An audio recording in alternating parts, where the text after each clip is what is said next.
नमस्कार मेरे प्यारे साथियों, मैं डीपी आज एक नए वीडियो के साथ आप लोगों के सामने हूँ।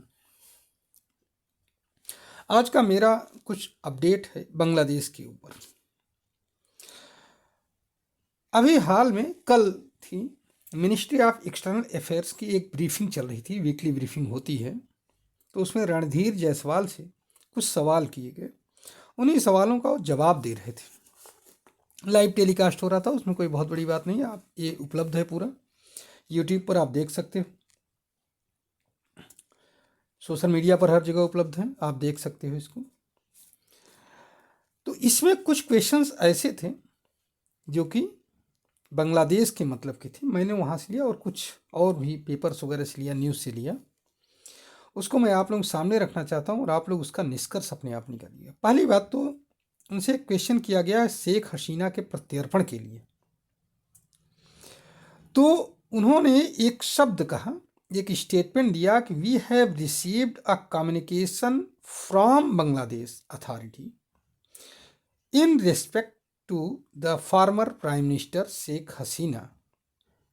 इसमें कम्युनिकेशन का क्या मतलब है?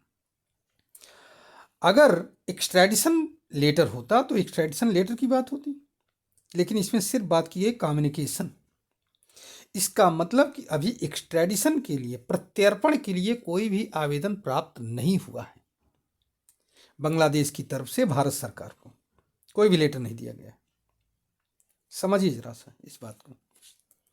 प्रत्यर्पण की बात नहीं की गई है, सिर्फ कम्युनिकेशन की बात की गई है। दूसरी बात है बांग्लादेश और इंडिया के बीच में मछुआरों के आदान प्रदान को लेकर के। 90 मछुआरे बांग्लादेश के इंडिया ने छोड़े और 95 फिशरमैन बांग्लादेश ने भारत के छोड़े हैं। ये एक अच्छी निशानी है, अच्छा सिंबल है। अभी जो मिस्री साहब गए थे हमारे, उनके बाद से जो हमारे विदेश सचिव का दौरा हुआ था ना बांग्लादेश में, उसके बाद से ये डेवलपमेंट होकर के आया है। आप समझ सकते हैं कि ये 2-3 क्वेश्चंस के आंसर। अच्छा, इसके अलावा आप एक बात और देखिएगा कि इधर जो है, जब से विक्रम मिश्री साहब गए हैं वहाँ पर, या हमारे विदेश सचिव का दौरा हुआ, उसके बाद से बहुत सारे बांग्लादेशी लोगों की आवाज़ आनी बंद है। इस तरह से जो उनके स्टूडेंट लीडर्स की या जो सलाहकार परिषद जो भी है उनके सरकार में हैं, उनके उतने तल्ख बयान नहीं आए हैं जितने आने चाहिए थे, या जितनी इससे पहले वो लोग देते थे। इसका मतलब ये निकल रहा है कि अंदर खाने में कुछ न कुछ गंभीर चर्चा चल रही है, जिसका रिजल्ट एक महीने में हो जाएगा, पता लग जाएगा आपको। एक तो ये बात है।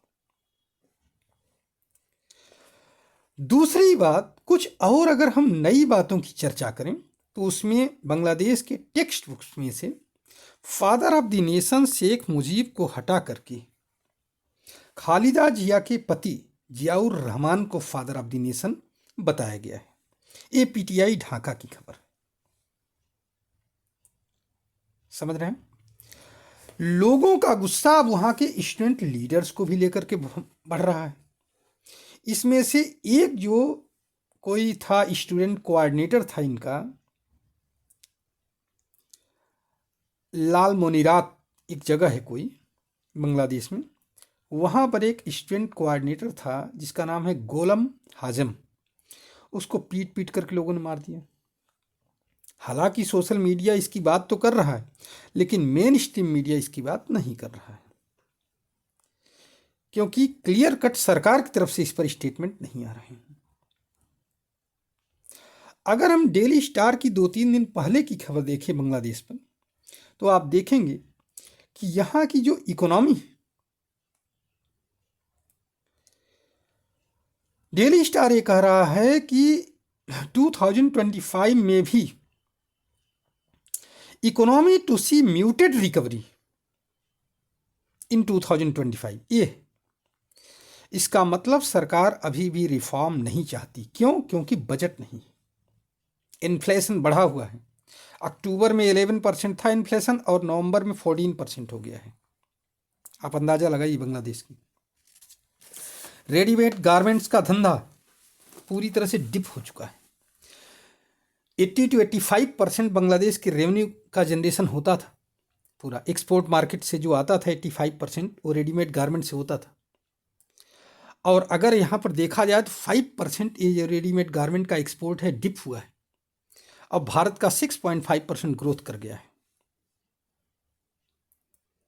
इसका मतलब क्या हुआ?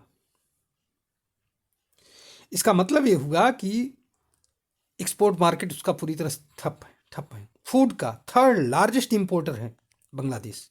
वर्ल्ड में फूड मटेरियल का, फूड आइटम्स का थर्ड लार्जेस्ट इंपोर्टर है।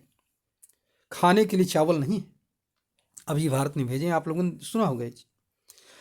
225 बिलियन टका प्रिंट करके नए नोट डाल दिए गए इन उस नोट की कमी को पूरा करने के लिए। लेकिन इससे होगा क्या? इससे मुद्रा का अवमूल्यन करना पड़ेगा या इन्फ्लेशन इतना बढ़ जाएगा कि संभाल नहीं पाएंगे। यही चीज कोविड के समय भारत सरकार को सलाह दी गई थी, लेकिन भारत सरकार ने इसको मानने से इनकार कर दिया था। 130 गारमेंट फैक्ट्री वहां पर बंद हो चुकी है। कॉटन का इंपोर्ट 18% घट गया है पिछले 3 माह में। इसका मतलब क्या हुआ? आप समझिए, जस्ट साल भर पहले की बात है कि बांग्लादेश को इकोनॉमी के क्षेत्र में, कंट्रीज के मामले में एक उभरता हुआ सितारा माना जाता था, लेकिन आज की तारीख हो गई है भिखमंगा, पाकिस्तान के कैटेगरी में खड़ा हो गया है। ऐसे में सवाल ये भी पैदा होता है कि यूनुस कब तक टिक पाएंगे। उधर जो ग्रामीण बैंक है, यूनुस की बैंक है, उसके कुछ कर्जों वर्जों को माफ कर दिया गया है, कुछ ब्याज को माफ कर दिया गया है। ये भी खबर मिल रही है वहां। यूनुस कब तक टिक पाएंगे? इधर विरोध भी इनका बढ़ा हुआ है यूनुस का। तो कुल मिलाकर के आने वाले दिन बांग्लादेश के लिए बहुत अच्छे नहीं होने वाले हैं, अगर वो भारत से रिश्तों को बहुत जल्द नहीं सुधार रहा है तो। अगर सुधार लेगा तो कुछ चीजों में उसको फायदा मिल सकता है, मालदीव की तरह, नहीं तो घाटे में जाएगा। ये बात फैक्ट है। अब देखिए आगे क्या होता है इसमें, ये तो समय ही बताएगा। आप लोग भी अपने कमेंट्स इस पर करिएगा। मुझे उम्मीद है कि यह वीडियो आपको पसंद आएगा। अगर ऐसा है तो आप हमारे चैनल को सब्सक्राइब करिए, वीडियो को लाइक करिए और शेयर करिए। धन्यवाद, नमस्कार, जय हिंद, जय भारत, वंदे मातरम।